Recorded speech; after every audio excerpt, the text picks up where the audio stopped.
Welcome to another deep dive. Before we get started, if you find this trip through history enlightening, don't forget to hit that like button and subscribe to the channel, and also tap that bell icon so you don't miss any future deep dives. Today we're plunging into a chapter that's really important for anyone who is prepping for the UPSC GS1 Modern Indian History exam, the rise of extremism in the Indian National Congress. But even if you're not facing down an exam, this story is a fascinating look into India's fight for independence and its relevance even today. Yeah, it's a period full of passion, ideology clashes, and some really pivotal events. Before 1905, the Congress was mostly dominated by the moderates. You can think of them as the go slow, appeal to reason group. They believed in gradual reform and working within the system. But under the surface, more, you could say, assertive or even radical perspective was gaining ground. So we have this clash of ideologies, right? The moderates with their faith in British goodwill versus the extremists who were increasingly skeptical.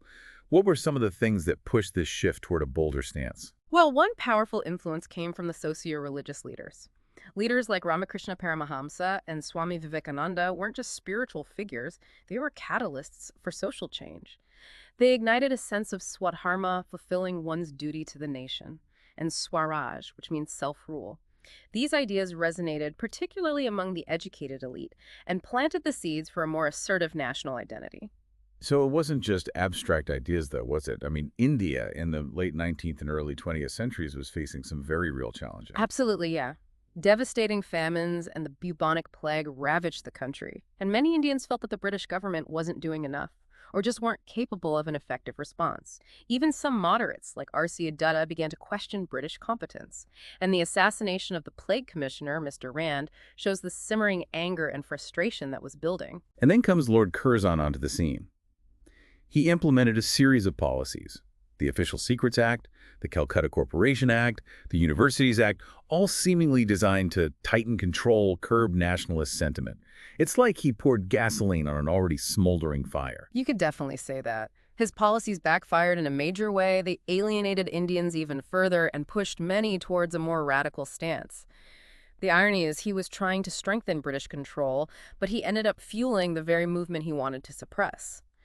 It's a great example of how actions, even well-intentioned ones, can have unintended consequences. This is what gets me. It wasn't just internal factors shaping this rise in extremism. It was also what was happening on the global stage. Exactly. It's crucial to look at the impact of international events. Think about it. Italy, a European power, was defeated by Abyssinia, and then, even more shockingly, Russia fell to Japan. These events sent shockwaves through the colonized world. I mean, if those seemingly invincible empires could be challenged, why not the British? So you have this mix of internal discontent, external inspiration, and then, as if things weren't already volatile enough, Lord Curzon drops a match on the powder keg with the partition of Bengal in 1905.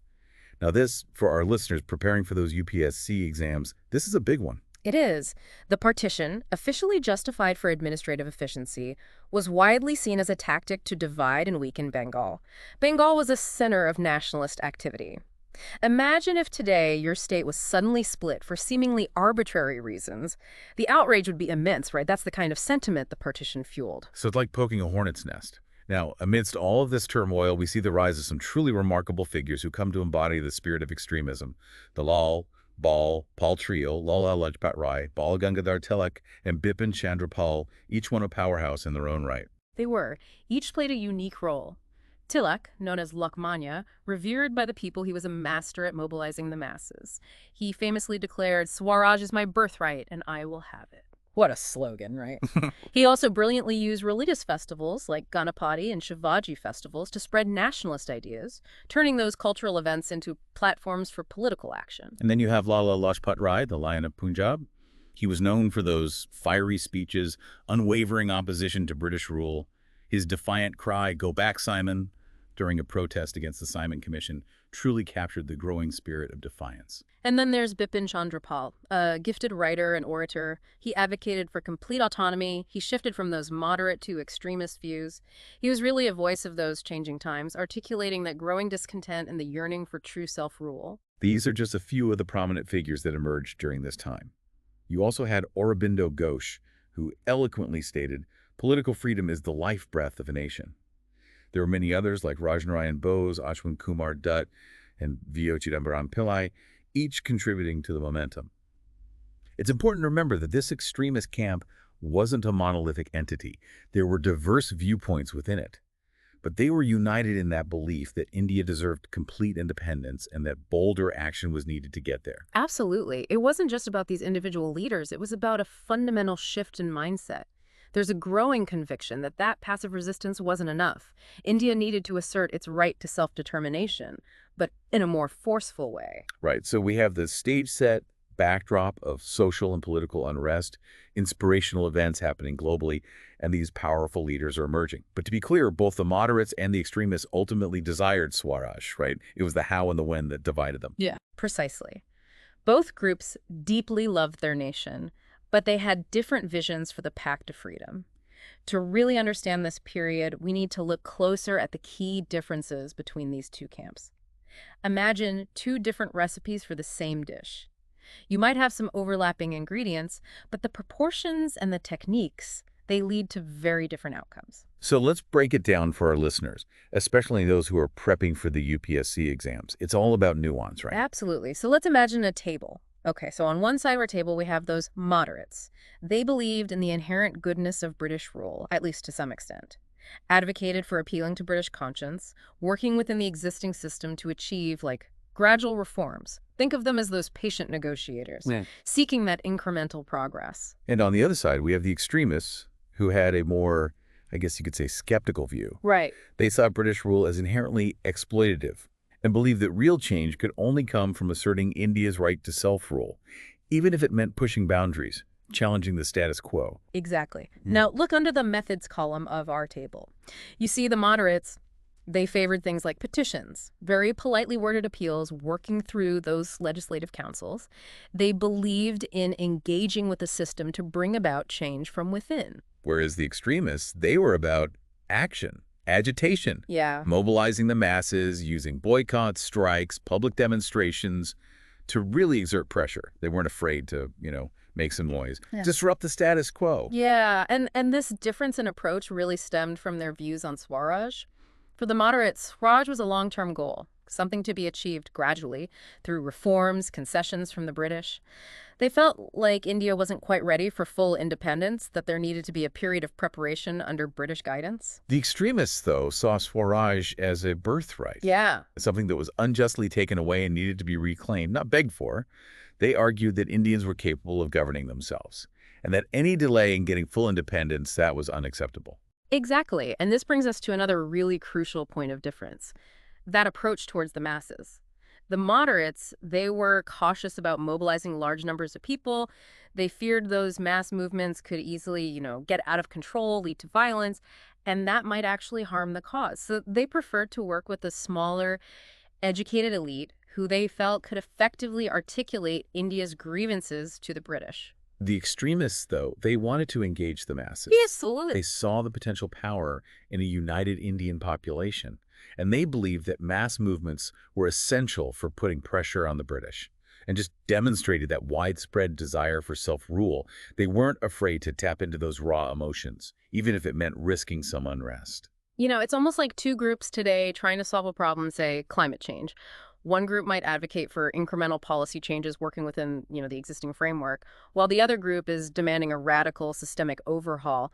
Ultimately, they want that same outcome, but their strategies are just worlds apart. And these fundamental differences eventually led to a major turning point, that Surat split of 1907.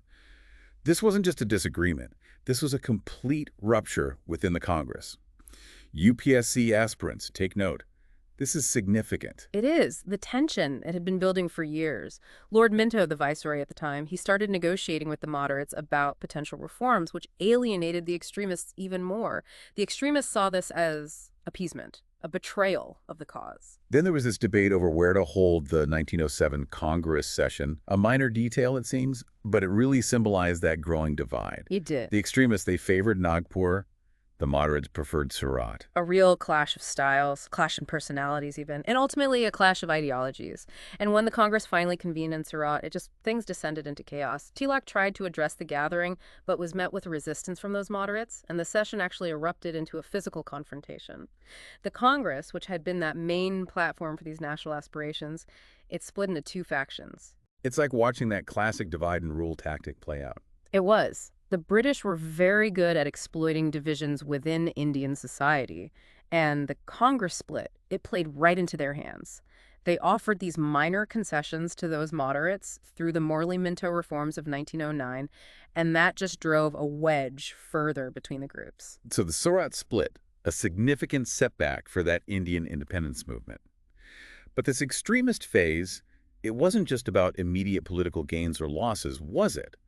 It had an impact far beyond the Congress. You're absolutely right. While the extremists may have been sidelined in the Congress, their ideas continued to resonate, they inspired, they helped to shift the discourse from those mere reforms to a demand for complete independence. They ignited this sense of national pride and self-reliance. It transcended just party politics. And one of the most tangible outcomes of this shift was the Swadeshi movement, which emerged in response to that partition of Bengal.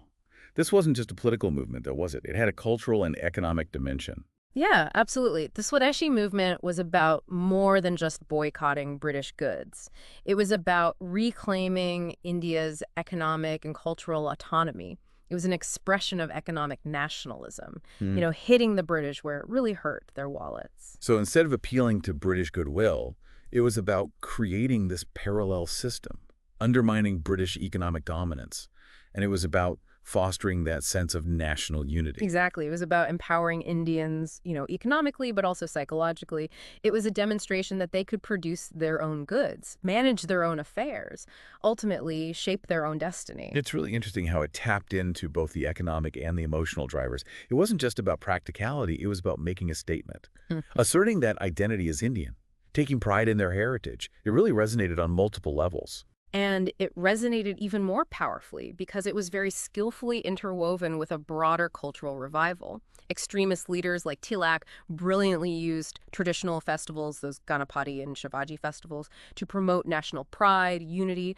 Those festivals became platforms for political messaging, spreading awareness about that Swadeshi cause, mobilizing people at that grassroots level. They understood the power of cultural symbolism and how it could be harnessed to really galvanize the masses. So they're essentially weaving together cultural identity, economic resistance, and political aspirations. Precisely. And this multi-pronged approach, it proved to be very effective. It shook those foundations of British rule in a way that those petitions and appeals never could. But of course, the British, they weren't just going to stand by and watch their empire crumble. How did they respond to this wave of resistance? Well, they resorted to, their usual tactics, that combination of repression and appeasement. They attempted to suppress the movement through those arrests, censorship, bans on public gatherings. But at the same time, they tried to pacify the moderates with those minor concessions, hoping to further divide that nationalist movement. That classic carrot and stick approach. Yeah. But while those tactics might have slowed things down a bit, they couldn't put out the fire that had been lit. Those seeds of discontent had been sown, and the demand for Swaraj was getting louder, harder to ignore. And it wasn't just confined to the Congress anymore, was it? I mean, this period also saw the rise of even more, radical revolutionary groups, right? Groups that were willing to go beyond those boycotts and peaceful protests. Yeah, that's right. While those extremists within the Congress remained committed to nonviolent resistance, they understood the frustrations that were fueling these more militant groups. They recognized that the British response, even to those peaceful protests, was often brutal, unjust. And that was pushing some towards more desperate measures. So it's this complex, dynamic landscape with various strands of that nationalist movement happening at the same time, each with their own approach and strategies. Exactly. And while those extremists may not have achieved that ultimate goal of immediate and complete independence, their contributions to the freedom struggle were profound. They helped shift the discourse, radicalize those masses, and really lay that ideological groundwork for those mass movements that would eventually force the British to give up control of India. It's like they planted the seeds that would later blossom into a full-fledged revolution. Yeah. They may not have seen the fruits of their labor directly, but that influence is undeniable. It is. Their legacy goes far beyond any specific political victory or defeat. They helped shape the very consciousness of a nation, instilling that belief in self-reliance, rejection of colonial subjugation, an unwavering commitment to that ideal of Swaraj. Okay, before we wrap up this part of our deep dive, I want to just quickly address our UPSC aspirants. We've covered a lot of ground, and the rise of extremism. It's a crucial topic for your GS1 Modern Indian History exam. Understanding this phase, those factors that led to it, the key players, their ideologies, and the impact it had on that broader freedom struggle that is essential for tackling those exam questions. And remember, history is not just about memorizing dates and events, right? It's about understanding the complexities, the motivations, the interplay of forces that shape the course of nations. So delve deeper, explore those different perspectives, and connect the dots. See how these historical events resonate with contemporary issues. Draw those parallels and analyze the lasting impact of this era on India's political and social fabric. Excellent advice. We'll be back in part 3 to wrap up our deep dive into the rise of extremism in the Indian National Congress. We'll look at some alternate scenarios and really dig into those legacies of both the moderates and the extremists. Stay tuned. Welcome back to our deep dive. As we wrap up looking into the rise of extremism in the Indian National Congress, I think it's important to take a step back for a second and consider something kind of intriguing. We've been focused on those stark contrasts between the moderates and extremists. But what if we look at that common ground they shared? Could these seemingly opposing forces have found a way to, bridge those differences? It's a good question. Despite their very different approaches, both groups ultimately wanted that same thing: Swaraj, self-rule for India. They both saw those injustices of British rule and wanted a future where India could chart its own course. Their differences were really in the how and the when, not necessarily the what. It's like two siblings arguing over the best way to get somewhere. They both want to reach that same destination, but they have very different ideas about the route. One wants to take that scenic route, the other one wants to hop on the highway. Exactly. So let's just imagine for a second that the moderates and extremists somehow managed to overcome their differences, and they presented this united front to the British. How do you think that might have changed the trajectory of the freedom struggle? It's hard to say for sure, but a united Congress, that would have put immense pressure on the British. Imagine those boycotts, mass protests, and that political maneuvering, but all happening under one banner. That would have been a pretty big challenge to British authority. Oh, absolutely. The British divide and rule strategy, that really relied on exploiting those divisions within Indian society.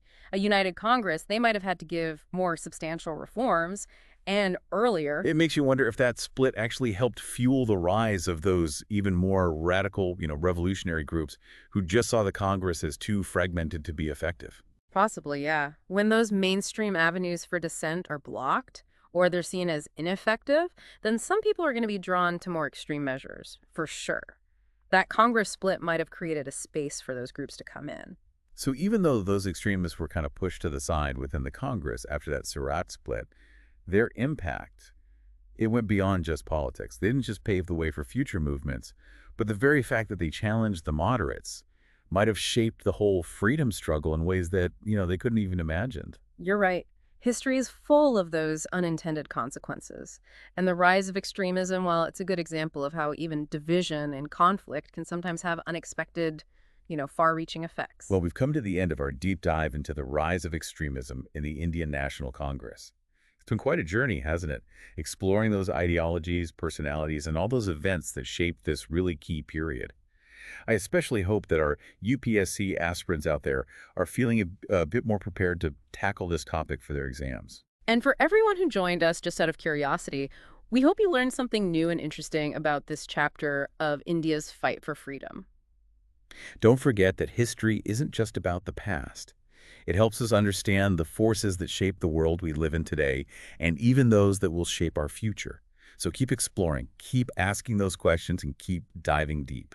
And if you enjoyed this deep dive, don't forget to like and subscribe and hit that notification bell so you don't miss out on future explorations into those captivating moments in history. Until next time.